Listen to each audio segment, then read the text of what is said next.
ne protestojmë për të kundra censurës, mbasi kur një kryeministër nuk ka të drejtë të privojë qytetarët e vet nga një mjet komunikimi.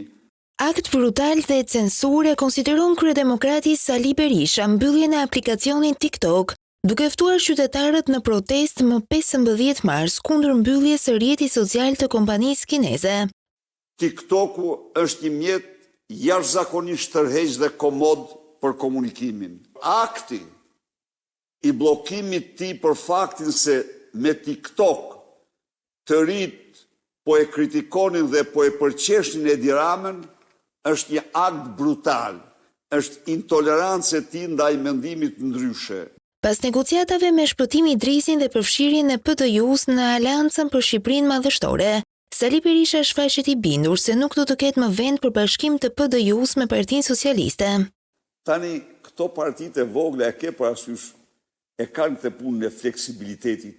Ai 2/3, më shumë se 2/3 ka qenë me Partinë Demokratike.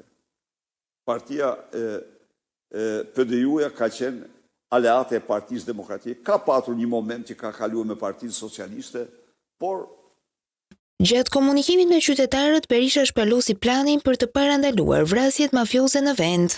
Klanët mafioze dhe antarët e tyre, njeri pas tjetrit dhe një nga një, do përfundojnë aty ku duhet ta kenë vendin para ligjit dhe në qeli.